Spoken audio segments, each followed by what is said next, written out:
Subscribe करें और bell दबाएं ताकि कोई खबर रह न जाए।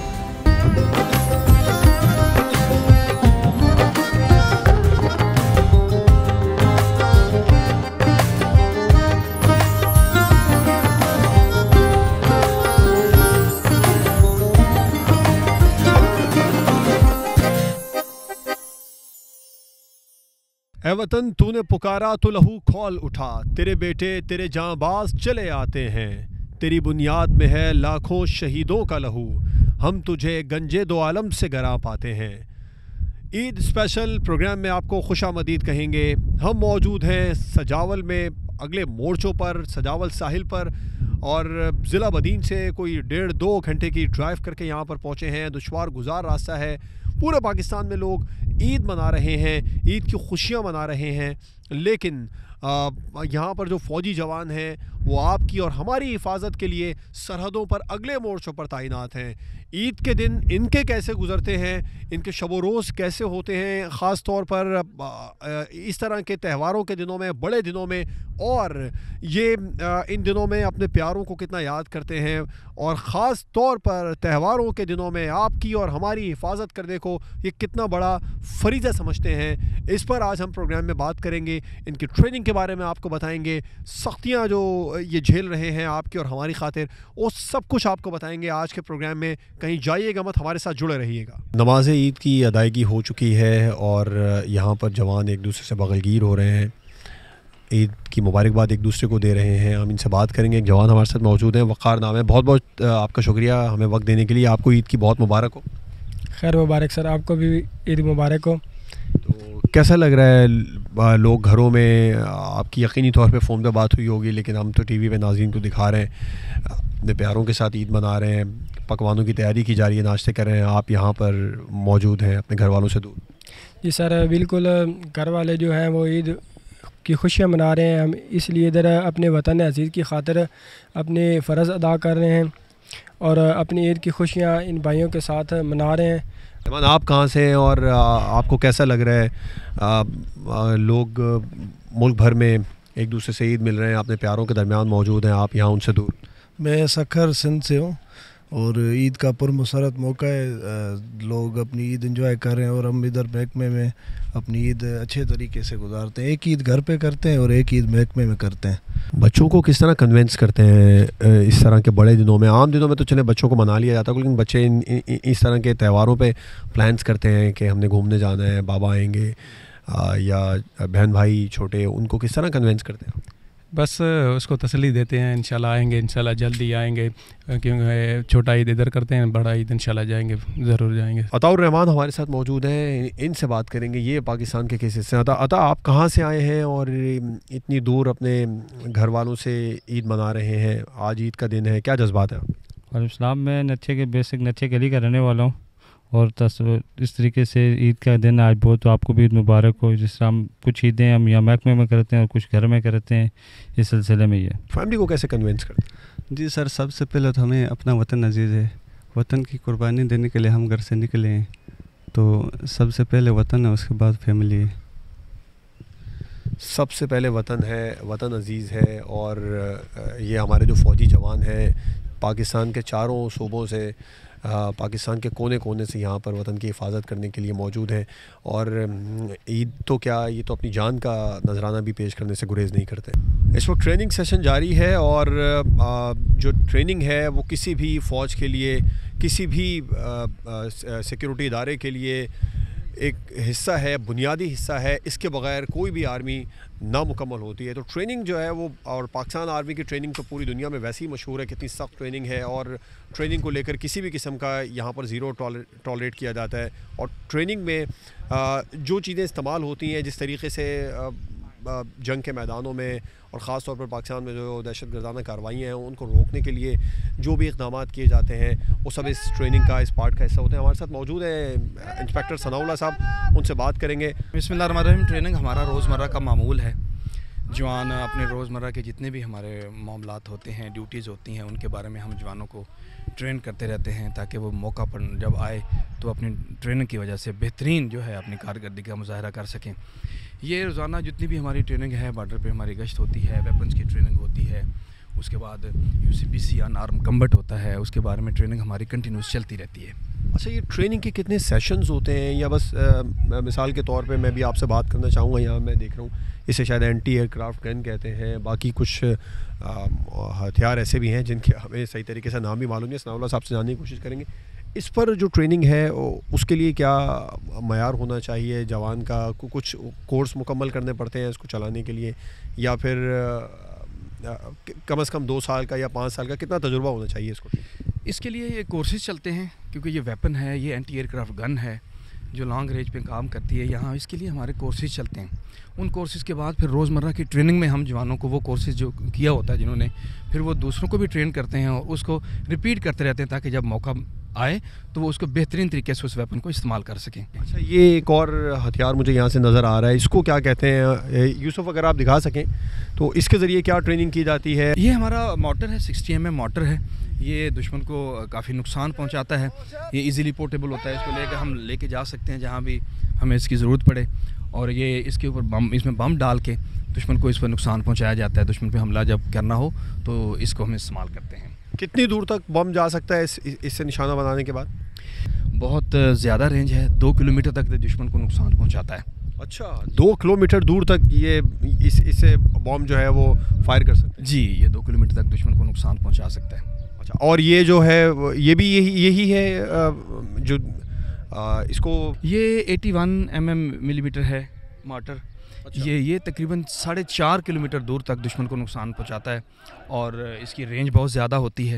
यानी कि 4.5 किलोमीटर दूर हदफ को निशाना बनाया जा सकता है? जी, उसे एक्यूरेसी से निशाना बनाते हैं, और इनकी ट्रेनिंग जब जवान अपनी ट्रेनिंग मुकम्मल कर लेता है तो इससे बहुत एक्यूरेसी के साथ दुश्मन को नुकसान होता है दुश्मन का, और ये बहुत ज़्यादा दुश्मन का नुकसान करने वाला वेपन है। यार, ये आपने भाई इसको पकड़ रखा है, जब इस पर बम को फायर किया जाता है तो झटका तो ठीक ठाक आता होगा? जी जी आता है। इसके लिए ट्रेनिंग होती है आप? जी जी ट्रेनिंग होती है। तो जब ट्रेनिंग के दौरान भी ये 4 किलोमीटर तक के निशाने लिए जाते हैं, पूरा ट्राई किया जाता है? जी जी लिया जाता है। एक और लेटेस्ट हमें यहाँ से नज़र आ रहा है, इस गन मेरा ख्याल में है शायद ये, और इसको क्या इस गन का पूरा नाम बताएं, ज़रा थोड़ा एक्सप्लेन करें। ये मशीन गन इसको कहा जाता है फोर्सेस की ज़बान में, MG-1A3। ये गन जो है ये दुश्मन को, जो उनकी पैदल सिपाह होती है, उनके ऊपर हमले के लिए इस्तेमाल होती है ये गन, और इसको तकरीबन ये आप राउंड अबाउट यूँ कहें कि तकरीबन 1200 राउंड पर मिनट में फायर करने वाली गन है, और ये 1 मिनट में 1200 राउंड फायर किए जा सकते हैं? जी, अबाउट 1200 राउंड पर मिनट ये फायर करने वाली गन है। और इसके बाद इस गन को हम एंटी एयरक्राफ्ट के तौर पे भी इस्तेमाल करते हैं। जब दुश्मन कभी हमला करता है जहाज़ों के ज़रिए, तो फौरी तौर पर ये गन जो है इसको कन्वर्ट कर ली जाता है, ये as a anti aircraft gun बन जाती है। अच्छा। और दुश्मन को जहाज़ों को हवा में भी उसको गिराती है।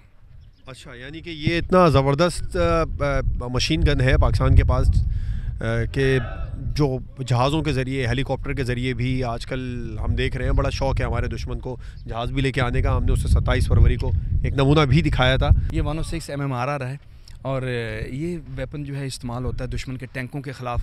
जब दुश्मन टैंकों से हमला करता है तो इस वेपन को हम इस्तेमाल करते हैं, दुश्मन के टैंकों को नुकसान पहुंचाते हैं। जब दुश्मन के एरिया में पहुंचते हैं, दुश्मन के बख्तर, उनके जो बख्तरबंद गाड़ियां होती हैं, या दुश्मन के मोर्चे जो बड़े उन्होंने बनाए होते हैं जो कंक्रीट वगैरह के, तो उसको तबाह करने के लिए ये वेपन जो है इस्तेमाल। बख्तरबंद को भी तबाह कर देता है? बख्तरबंद को भी तबाह कर देता है। ईज़िली पोर्टेबल है, इसको मूव करना आसान होता है, तो इसलिए आप जितने भी वेपन देखेंगे फोर्सेस में, वो मोस्टली वो होते हैं कि जिनको लेके आसानी के साथ चला जा सके और जल्दी से जल्दी अपनी जगह चेंज की जा सके। क्योंकि जब एक वक्त में कितने जवान इसको ऑपरेट कर सकते हैं? एक वक्त में इसको ऑपरेट करने के लिए 4 जवान इसके काम कर रहे होते हैं, जिसमें इनका कमांडर भी होता है, फिर उसका लोडर होते हैं, सारा वो एक तरीकाकार होता है प्रॉपर, जिसके ज़रिए इसको काम किया जाता है। इस पर यहाँ पर हर किस्म के हथियारों के साथ आप लोग ट्रेनिंग करवा रहे हैं, ट्रेनिंग सेशन को मुकम्मल करवा रहे हैं, इसमें किसी भी किस्म की कोई कसर नहीं रखी जाती है। ये रॉकेट लॉन्चर है? ये रॉकेट लॉन्चर जिसको हम आम लोग रॉकेट लॉन्चर कहते हैं, हमारी ज़बान में RPG-7 कहते हैं इसको। ये बहुत ही इफ़ेक्टिव किस्म का हथियार है जो इस्तेमाल किया जाता है। बेसिकली ये इस्तेमाल होता है दुश्मन के टैंकों के ख़िलाफ़, दुश्मन के बख्तरबंद गाड़ियों के ख़िलाफ़, दुश्मन के जो मोर्चे बने होते हैं, जो मजबूत मोर्चे होते हैं, उनके ख़िलाफ़ ये इस्तेमाल होता है। ईज़िली पोर्टेबल होता है और बड़ा एक्यूरेसी के साथ ये दुश्मन को नुकसान पहुँचाता है। ट्रेनिंग सेशन इस वक्त जारी है। इंस्पेक्टर सनाउल्लाह हमारे साथ मौजूद थे, जो हमें बता रहे थे कि यहाँ पर जदीद तरीन हथियार सिंध रेंजर्स के पास मौजूद हैं, जो किसी भी किस्म की दहशतगर्दाना कार्रवाइयों हों या फिर सरहद पर दुश्मन के किसी भी हमले को रोकने के लिए यहाँ पर हथियार मौजूद हैं और मुकम्मल तौर पर ट्रेनिंग भी की जा रही है। ट्रेनिंग सेशन को भी आप देख सकते हैं, किसी भी किस्म का ट्रेनिंग में टॉलरेट नहीं किया जा रहा है। सख्त तरीन तरबियत दी जाती है पाकिस्तान रेंजर्स के, सिंध रेंजर्स के और पाकिस्तान आर्मी के जवानों को। हमारे फ़ौज के जो जवान हैं वतन की हिफाजत के लिए हम वक्त तैयार हैं। और किसी भी सूरत, कोई भी त्यौहार हो, कोई भी बड़ा दिन हो, आपकी और हमारी हिफाजत के लिए हर वक्त बरसरे पैकार है। जहाँ पे हथियार इस्तेमाल करना मुश्किल हो या हथियार इस्तेमाल करने की ज़रूरत नहीं, तो सेल्फ डिफेंस के लिए बेसिकली जो सिखाया। और ये कितनी देर का ये ट्रेनिंग सेशन होता है जो बड़ा ज़रूरी होता है, लाजमी करवाया जाता है? ये हम 2 से 3 महीने का पीरियड रख लेते हैं इनका। जो न्यूली रिक्रूट हमारे पास आउट होकर आ जाते हैं, फिर उनको मियाद से यही ट्रेनिंग देते हैं 2-3 महीने तक। त्यौहारों पर ख़ास तौर पे बड़ा दिन है, आप लोग फैमिली से दूर ईद मना रहे हैं, कैसा लग रहा है? याद तो आती होगी घर वालों की? जी, याद बिल्कुल घर वालों की आती है, लेकिन जब हम अस्करी लाइफ में आ जाते तो हमारी असल फैमिली यही बन जाती है, क्योंकि हमने साल में 2 ईदें होती है, हमने एक घर में गुजारनी होती है और एक अस्करी लाइफ को देनी होती है। तो ये इन्हीं जवानों के साथ आज हमने ईद मनानी होती है, क्योंकि यही जवान आगे जंग में हमारे काम आते हैं। तो इसलिए हम ज़्यादा तरजीह इस ईद को देते हैं कि हम खुशी खुशी गुजार लें इनके साथ।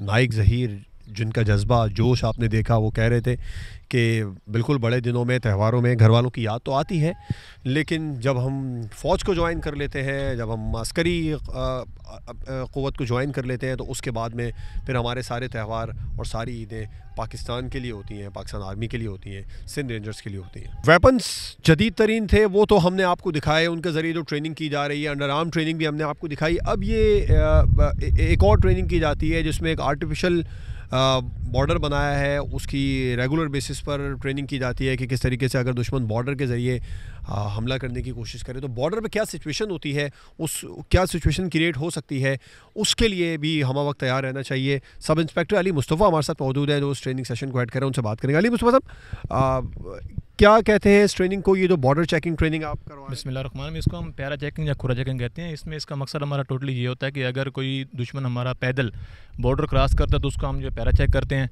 तो हमारी एक सुबह एक पार्टी निकलती है जो कि जो है पैरा चेकिंग करती है। जिस तरह आप पीछे देख सकते हैं, ये पैरा चेकिंग कर रहे हैं और इनका जो है ना पैरा देख के हम उसको ट्रेस करते हैं कि दुश्मन आया, कौन आया, कहाँ से आया।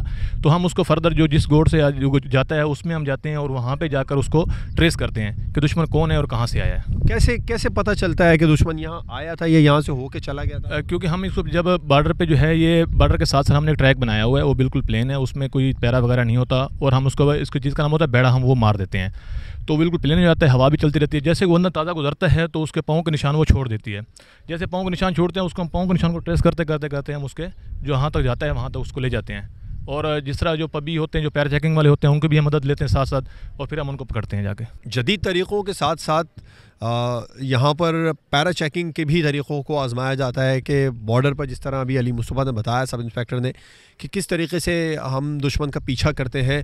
हर तरीके से जो सिंध रेंजर्स हैं उसके जवान मुकम्मल तौर पर तैयार हैं पाकिस्तान की हिफाजत करने के लिए। हम मौजूद हैं इस वक्त बदीन में, ज़िला बदीन में, जहाँ पर सिंध रेंजर्स के जवान आपकी और हमारी हिफाजत के लिए चाकू चौबंद हैं। विंग कमांडर एजाज़ अली साहब हमारे साथ मौजूद हैं इस वक्त। उनसे बात करेंगे कि वो अपने प्यारों से दूर, अपने घर वालों से दूर, जब पूरा पाकिस्तान ईद की खुशियाँ मना रहा है, इस वक्त घरों में नाश्ते चल रहे हैं, पकवानों से तवाज़ो की जा रही है, वो अपनी फैमिली से दूर हैं, यहाँ पर कैसा महसूस कर रहे हैं। जी एजाज़ साहब, बहुत बहुत शुक्रिया अपना वक्त देने के लिए। ईद का दिन है, त्यौहार का दिन है, आप त्यौहार वाले दिन भी यूनिफॉर्म में, मुकम्मल यूनिफॉर्म में, बल्कि मुझे तो कुछ लग रहा है कुछ एक्स्ट्रा चीज़ें भी आपकी यूनिफॉर्म में लगी हैं, इतनी हमने बाकी जवानों के यूनिफॉर्म में नहीं देखी, या बाकी अफसरान के भी मैं इससे पहले भी माजी में इंटरव्यू कर चुका हूँ। मैं कहूँगा बॉर्डर के ऊपर डेजर्ट में जो ड्यूटियाँ सर अंजाम दे रहे हैं उनको उजागर कर लिया।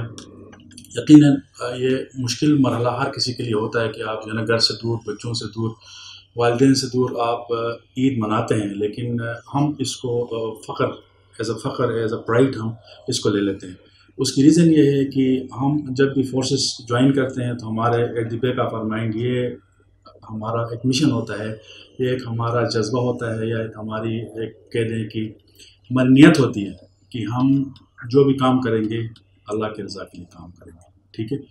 और जो भी हम पाकिस्तान का दिफा करते हैं या हम वहाँ पे खड़े होकर संतरी की ड्यूटी करते हैं, ठीक है, उसको हम इबादत के तौर पे लेते हैं और यकीनन अल्लाह ताला हमें नवाजने वाला है और अल्लाह ताला पाकिस्तान की हिफाजत करने वाला है और इसके दुश्मनों को ज़लील ख्वार करने वाला है। ब्रेक पे जाएंगे, ब्रेक के बाद हम बात करेंगे, हम आपको लिए चलेंगे बॉर्डर एरिया में, वहाँ पर सिंध रेंजर्स के जवान कितने चाको चौबंद और चाबुक दस्ती के साथ आपकी और हमारी हिफाजत के लिए तैयार है।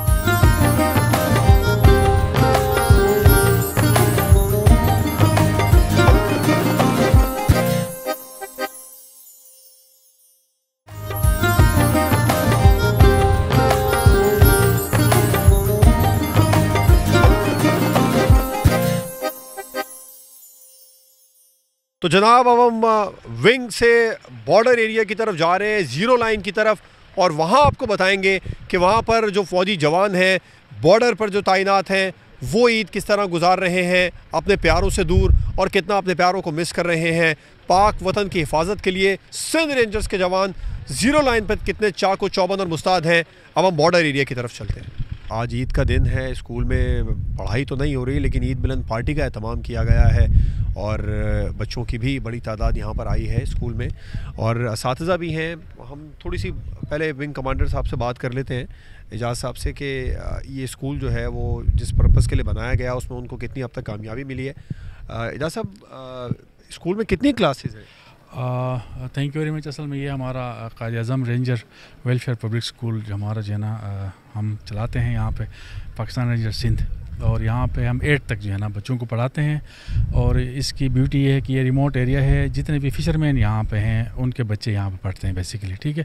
और 8th क्लास तक है और इनको फ्री ऑफ कॉस्ट उसमें इनकी किताबें हो गई, पढ़ाना, टीचर्स, हर चीज़, कोई चीज़ चार्ज नहीं होती है, इनको फ्री ऑफ कॉस्ट जो है ना पढ़ाते हैं। समटाइम्स जो है ना हम इनको जो स्टेशनरी होती है वो देते ही देते हैं, बाज़ औक़ात कोई शूज़ हो गए, इस तरह कोई एडिशनल जो चीज़ें वेलफेयर के तौर पे दे देते हैं ताकि बच्चों को अट्रैक्ट कर सकें मैक्सिमम, और मैक्सिमम बच्चे यहाँ पे पढ़ सकें। इस टाइम तकरीबन इस स्कूल में 350 के करीब जो है ना बच्चे अल्हम्दुलिल्लाह जो है ना यहाँ पे ज़ेर तालीम है। यहाँ पे बहुत बड़ा इनिशिएटिव है, जैसा कि मैंने भी आपको थोड़ी देर पहले भी बताया था कि सरहदों की हिफाजत करने के साथ साथ हमारे जो सिंध रेंजर्स है वो यहाँ पर जो ज़ीरो गोट के मकीन हैं उनके बच्चों को तालीम के जेवर से भी आरास्ता कर रहे हैं। ये एक टीचर हमारे साथ मौजूद हैं, उनसे बात करते हैं। अस्सलाम वालेकुम भाई, क्या नाम है आपका? वालेकुम अस्सलाम सर जी, मेरा नाम इम्तियाज़ है। इम्तियाज़, कितने बच्चे इस स्कूल में हैं? वैसे तो एजाज़ साहब ने बताया कि 350 के करीब हैं, तो रेगुलर हाजिरियाँ भी 350 होती हैं, इतने बच्चे आते हैं? राउंड अबाउट 250 प्लस जो ना हमारी यहाँ पे स्ट्रेंथ आती है डेली रेगुलर बेसिस पे।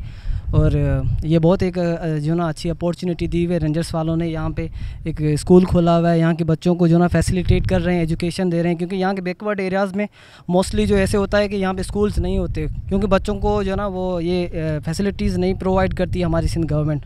तो हम जो है ना शुक्रिया अदा करते हैं सिंध रेंजर्स का, जो जिसने जो है ना इतने बैकवर्ड एरिया पे, और ये आप भी जानते हैं यहाँ पे अरेबियन सी कोस्टल लाइन है, तो यहाँ पे इन्होंने स्कूल खोल के दिया हुआ है और ये हमें फैसिलिटेट कर रहे हैं। यहाँ पे बहुत सारी फैसिलिटी। अच्छा, साथ साथ किताबें और यूनिफॉर्म वगैरह का इनका बच्चों का, जो बच्चे स्कूल नहीं आ पाते हैं, जिनकी फाइनेंशियल कंडीशन बहुत ज़्यादा ख़राब है, उस हवाले से भी हेल्प की जा रही है रेंजर्स की जानिब से? जी बिल्कुल सर, इनको फैसिलिटेट किया जा रहा है। इनको स्टेशनरी, यूनिफॉर्म्स वगैरह भी सर वाले यहाँ पे जो सिंध रेंजर्स है वो आते हैं, हमारे साथ कोऑपरेट करते हैं, उनको देते हैं और जो है ना इनको हर हवाले से सपोर्ट करते हैं फिनेंशियली। जैसे कॉपियाँ हो गई, इनकी स्टेशनरी हो गई, हर हवाले से इनको सपोर्ट किया जाता है।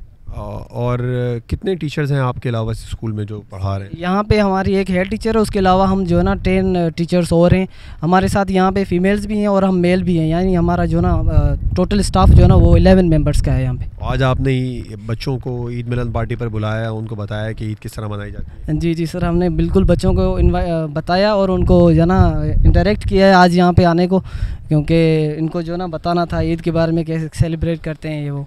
इम्तियाज़ साहब, अगर आपकी इजाज़त हो तो मैं कुछ तालिब इल्मों से बात कर लूँ।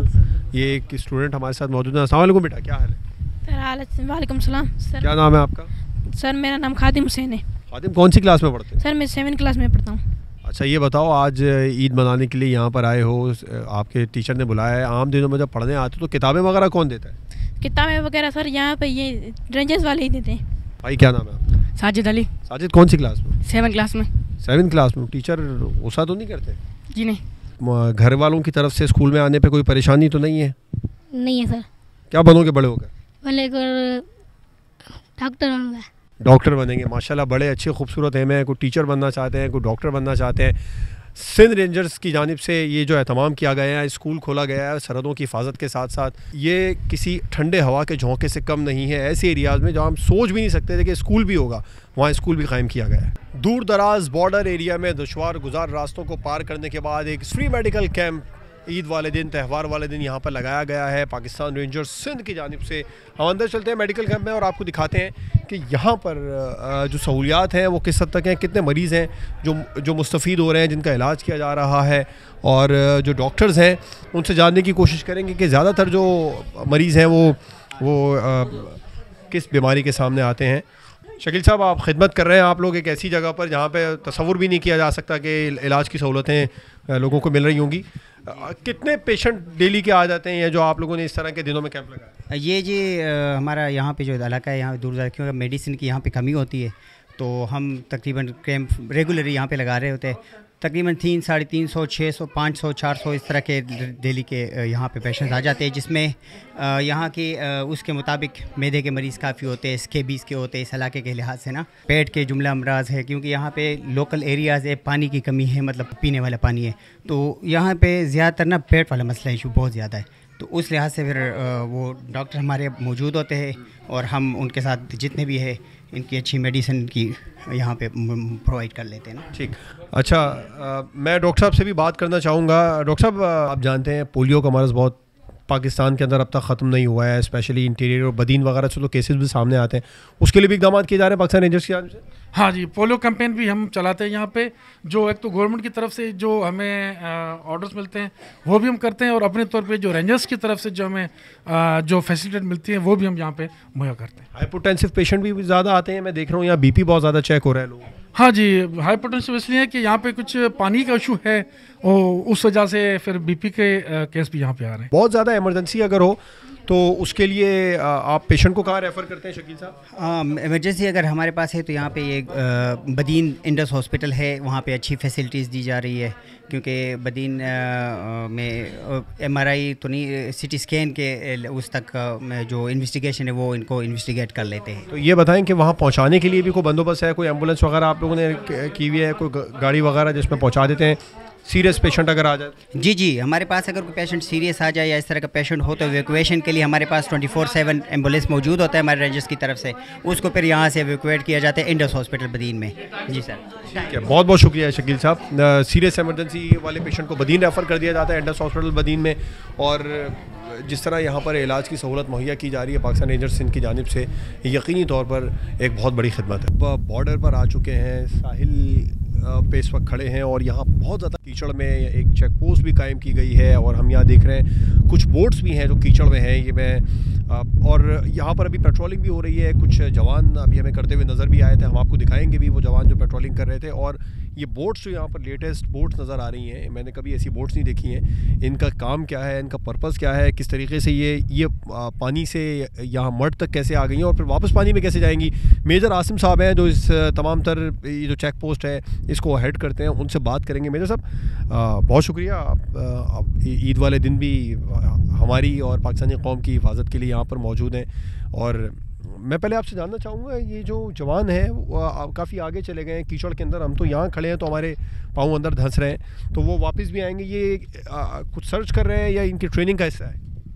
बिस्मिल्लाहिर्रहमानिर्रहीम। सबसे पहले तो हम आपको खुशामदीद कहते हैं मेरीन विंग के एरिया में। तो दूसरा, ये जो आप पूछ रहे हैं इनके बारे में, ये पेट्रोलिंग कर रहे हैं, फुट पेट्रोलिंग बोलते हैं इसको मड में, और ये बेसिकली जितने भी यहाँ से जो क्रॉसिंग वाला एरिया है उसको सर्च करते हैं कि कोई अनइंटेंशनली कोई बंदा क्रॉस ना हो गया हो, किसी के पाँव के निशान ना हो, तो ये रूटीन में यहाँ पे फुट पेट्रोलिंग करते रहते हैं मड में। हमें तो यहाँ बहुत ज़्यादा निशान नज़र आ रहे हैं, तो कैसे आप लोग सर्च कर लेते हैं कि किसी इंसान के या किसी के पाँव के निशान है जो रीसेंट हैं या गैर फौजी जवान के? बिल्कुल, आप तो इधर अपने एरिया में पाँव के निशान देख रहे हैं ना, जब बॉर्डर के करीब देखते हैं तो वहाँ पे बहुत कम निशान होते हैं, या तो हमारे अपने लड़कों के होंगे मिलिट्री, या फिर उसके अलावा जो भी होंगे तो वो डिटेक्ट हो जाते हैं। It's a part of daily routine, ये रेगुलर बेसिस पे चेक करना पड़ता है? बिल्कुल, रेगुलर बेसिस पे ये रूटीन में चलती हैं एक्टिविटीज़। आप लोग छुट्टी पे नहीं जाते? आज ईद का दिन है, फैमिली की याद तो आती होगी? बिल्कुल ऐसा ही है, सबको याद आती है, लेकिन हमारे कोई साथी ऑलरेडी छुट्टी पे हैं तो बाकियों को उनका काम भी करना पड़ता है। ये बताएं, ये जो बड़ी लेटेस्ट बोट नज़र आ रही है मुझे, और ये कीचड़ में यहाँ तक पहुँची कैसे, यहाँ से पानी में कैसे जाएगी? ये बेसिकली एयर बोट है और इसका फंक्शन ही ये है कि ये स्लश में, मड में, जहाँ पे दूसरी बोट्स नहीं चल सकती हैं वाटर एक्सपीडियंट्स, तो वहाँ पे हम ये यूज़ करते हैं। ये स्लश के अंदर भी मूवेबल हैं। तो अभी जैसे पानी इधर आएगा, मड बनेगी, तो आप देखेंगे ये इसका प्रोपेलर ऑन होगा और ये मड पे बेहतरीन स्केट करके चलेगी। अच्छा आसिम साहब, एक चीज़ है जो मैंने देखी, हम अभी जब बदीन में सिटी में थे, वहाँ पर विंग में आपका यूनिफॉर्म तो उन्हीं के जैसा है, लेकिन आपकी कैप का कलर चेंज है, इसकी क्या कोई ख़ास वजह? ये मेरीन विंग की वजह से ब्लू कलर, नॉर्मली मेरीनर्स जितने भी हैं और पानी से रिलेटेड हैं, एफिलिएटेड हैं, तो ब्लू कलर, इस वजह से इसको ब्लू कलर की कैप से शो किया जाता है मेरीन विंग को। बहुत बहुत शुक्रिया। आसिम अली हमारे साथ मौजूद थे, मेजर आसिम, जो अपने ख्यालात का इजहार कर रहे थे। ये देखिए, ये कुछ जवान हैं जो बहुत ज़्यादा कीचड़ के अंदर पेट्रोलिंग करके आए हैं वापस। हम इनसे बात करते हैं, इनसे पूछते हैं, घुटनों तक यकीनी तौर पे इनके पाँव कीचड़ में गए होंगे। थोड़े थोड़े से कीचड़ में, जब हमारे सिर्फ जूते की टो ही कीचड़ में गई है तो चलना मुश्किल हो रहा है, तो ये उस कीचड़ में चल के यहाँ पर आए हैं। इनसे पूछते हैं कि वहाँ इन्हें कुछ मिला। भाई अस्सलाम वालेकुम। वालेकुम अस्सलाम। आपको ईद मुबारक हो, बहुत ज़्यादा खैर मुबारक भाई, आपको ईद मुबारक। पूरी कौम जो है वो ईद मना रही है अपनों में, शहरों में। आप यहाँ पर इतने ज़्यादा घुटनों तक कीचड़ में, अभी कीचड़ में वहाँ आप क्या करने गए? हम इसे असल में कहते हैं फ़ौजी ज़ुबान में मड वॉक, ताकि हम अगले दुश्मन को भी बता सकें कि हम अपने इन महाज़ों पर भी हमें अबूर हासिल है। वॉक तो कर रहे थे। हमने अभी इस दौरान मेजर आसिम से बात की थी, जो आपके हेड है। उन्होंने बताया कि वहाँ दुश्मन के पैरों के निशान देखने की कोशिश करते हैं कि कोई यहाँ पर आया ना हो। कुछ मिला? जी, इसी तरह हम डेली बेस पर, ये हमारी एक रूटीन है, जो हमारे दुश्मन हम उनके चेकिंग करते हैं, जो कि उनके अगर पैरों के निशानात वगैरह हो। तो फ़िलहाल अल्हम्दुलिल्लाह ऐसा कुछ भी नहीं मिला और हम अपने जो टारगेट है वो कंप्लीट करके अल्हम्दुलिल्लाह। ये बताएं, आप अभी इतने कीचड़ में गए थे, वहाँ पर ये वॉक कर रहे थे, ये रोज़ाना इस तरह की वॉक होती है? जी भाई, ये रोज़ाना बेस पे ये वॉक होती है हमारी। पेट्रोलिंग जहाँ पे हमारी कश्ती या एयरपोर्ट नहीं जा सकती है, वहाँ पे हमें पैदल करते हैं, गश्त करते हैं भाई। ईद वाले दिन घर वालों की याद आई? ज़रूर घर वालों की याद आती है, लेकिन ये मुल्क के लिए, कौम के लिए, और ये करना पड़ता है भाई। पूरी पाकिस्तानी कौम नए कपड़े पहन के खुशियाँ मना रही है, और आप लोगों के ये जो यूसुफ अगर दिखाएं, इनके घुटनों तक और ये जो पाँव हैं, जो इनकी हालत है, ये हैं वो कुर्बानी जिसकी बदौलत पाकिस्तान में अमन है और आप और हम सुकून के साथ अपनी अपनी ईदें मना रहे हैं। तो फैमिली के बगैर ईद मना रहे हैं, याद आ रही फैमिली की सबको याद आती है। तो बहरहाल हमें फ़ख्र है, हमें इस काम के लिए चुना गया। हम सरहद पे खड़े होकर अपने आप को फ़ख्र महसूस करते हैं कि हमें इस काबिल समझा गया कि इस पे खड़ा हो सकते हैं हम। कितनी खूबसूरत बात की है। वो कह रहे हैं हमें फ़ख्र है कि हमें इस काम के लिए, मुल्क की हिफाजत के लिए चुना गया है, और हम पाकिस्तानी कौम की हिफाजत करने के लिए इतने इतने कीचड़ में खड़े हैं।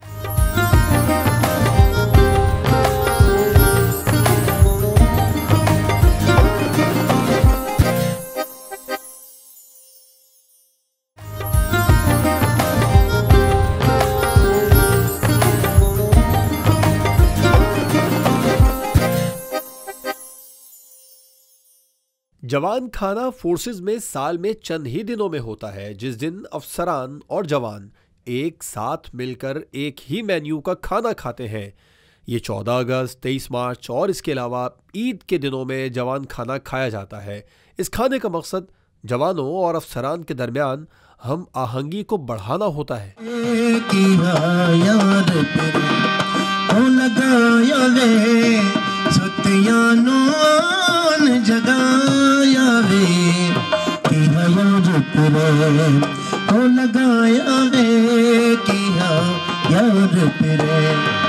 दिन भर की एक्टिविटी के बाद, ट्रेनिंग के बाद, बॉर्डर पर जिस तरीके से आपकी और हमारी रखवाली करते हैं ये जवान सिंध रेंजर्स के, अब इनके लिए एक महफिल मौसीकी का एहतमाम भी किया गया ताकि अपनी ईद को ये लोग यादगार बना सकें और फैमिली से दूर होने के बावजूद भी जितना ज़्यादा से ज़्यादा ईद को एंजॉय कर सकते हैं वो करें। और यकीनी तौर पर लोग अपने घर वालों से दूर हैं। आप देख रहे हैं बड़े भरपूर तरीके से बीच में इन्होंने बोन फायर, एक छोटा सा बोन फायर हम इसको इवेंट कह सकते हैं, उसमें इन्होंने महफिल मौसीकी सजा रखी है, उसे एंजॉय भी कर रहे हैं। तो फौजी जवानों से बात भी करते हैं हम यहाँ पर इनके साथ बैठकर।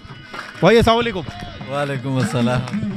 आज सारे दिन की थकावट के बाद में आप लोगों के लिए जो महफिल मौसीकी का एहतमाम किया गया है, इसको एंजॉय कर रहे हैं? जी जी बिल्कुल, खूब एंजॉय कर रहे हैं, क्योंकि पूरे दिन की थकावट के बाद एंटरटेन का मौका मिले से खूब फ़ायदा उठाएंगे इंशाल्लाह। तो अभी ये घर वालों से दूर है। मैं देख रहा हूँ कुछ जवान वीडियोस भी बना रहे हैं और अपनी यकीनी तौर पर फैमिलीज़ को सेंड भी करेंगे। कुछ ना कुछ कमी तो घर वालों की दूर हुई है। ये भी एक फैमिली है पाकिस्तान आर्मी की, सिंध रेंजर्स की भी। जी जी बिल्कुल, जिस तरह आप लोग देख रहे हैं कि यहाँ पे हमारे जो विंग कमांडर है वो भी हमारे साथ है, बाकी जवान भी हमारे साथ है, तो बिल्कुल एक फैमिली की तरह माहौल मिला हुआ है हमें और हम इसको खूब इंजॉय। राइट, कुछ और मज़ीद जवानों से हम बात करेंगे। मैं चाहूँगा कि मैं जितने ज़्यादा से ज़्यादा लोगों की राय आप तक पहुँचाऊँ उतना अच्छा हो। ढोल की थाप पर यहाँ रक़्स भी किया जा रहा है जवानों की जानिब से, बल्कि कुछ अफसरान से हम बात करते हैं, इनसे बात करने की कोशिश करते हैं। यहाँ पर शाहिद साहब हैं, इनसे पूछते हैं। अस्सलाम वालेकुम शाहिद साहब। सर बड़ा अच्छा है, तमाम किया, बड़ा खुश हो रहे हैं जवान। बस ये एक्टिविटी हमारी अक्सर वक्त चलती रहती है, ना सिर्फ ये कि हमने स्पेशली आज के दिन किए, ईद के दिन ये हम गाहे बगाहे जवानों को एंटरटेन करने के लिए करते रहते हैं। कभी कभी को अच्छे बड़े इवेंट आते हैं हमारे जैसे, उसके बाद थोड़ा सा इनको जनी रिफ्रेशमेंट करने के लिए इस तरह की एक्टिविटीज़ करते रहते हैं। तारिक साहब से बात करें। तारिक साहब अस्सलाम वालेकुम। वालेकुम अस्सलाम। जवान एंजॉय कर रहे हैं, बड़ा अच्छा आप लोगों ने उनके लिए एहतमाम किया है, कम से कम ईद वाले दिन घर वालों से दूर होकर।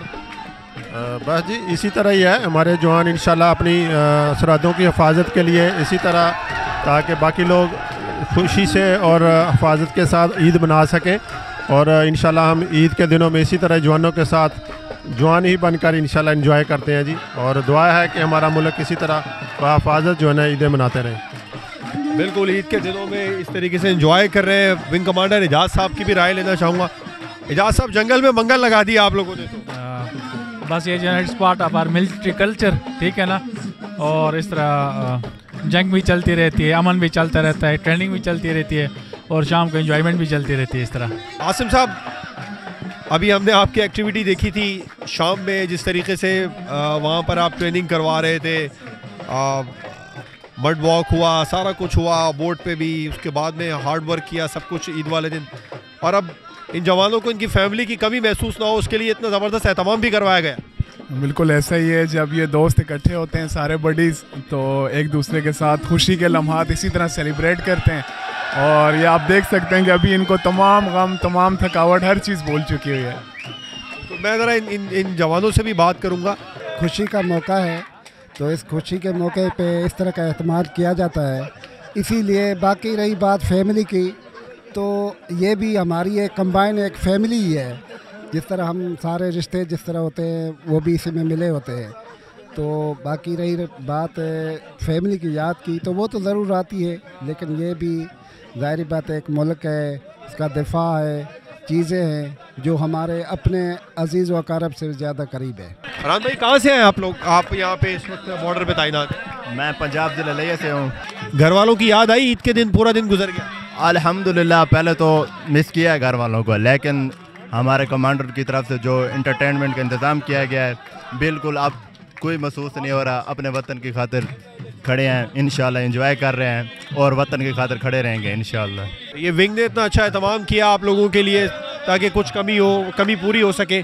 हुई कमी पूरी? कुछ उदासी दूर हुई? बेशक जी, ये जो एक्टिविटी है जो हमारे अपना बाला कमांडर साहब, विंग कमांडर साहब ने हमारे लिए अरेंजमेंट किया है, तो बहुत यानी कि एक बहुत अच्छा यानी कि पॉजिटिव यानी कि चीज़ महसूस हो रही है। रेंजर्स के जवान, सिंध रेंजर्स के जवान पाकिस्तान की हिफाजत के लिए हम वक्त तैयार हैं। यहाँ पर जवानों का ये मौक़िफ़ सामने आ रहा है कि ईद है, ईद पर हम अपनी ड्यूटी अंजाम दे रहे हैं और उसके साथ साथ विंग की जानिब से जो एहतमाम किया गया है उसको भरपूर तरीके से इंजॉय भी कर रहे हैं। तो आपको और हमें घबराने की बिल्कुल भी ज़रूरत नहीं है, क्योंकि पाकिस्तान का मुस्तक़बिल महफूज हाथों में है। इस शेर के साथ मैं प्रोग्राम का अख्तिताम करूँगा कि बिल्कुल जब हम सारा दिन बॉर्डर पर रहे, हमने देखा, तो ये शेर इस बात की गुमाजी करता है कि ये गाजी ये तेरे पुरस्रार बंदे, जिन्हें तूने बख्शा है ज़ौक़े खुदाई, दो नीम इनकी ठोकर से सहरा और दरिया, सिमट कर पहाड़ इनकी हैबत से राई। इजाज़त दीजिए, अल्लाह हाफ़िज़।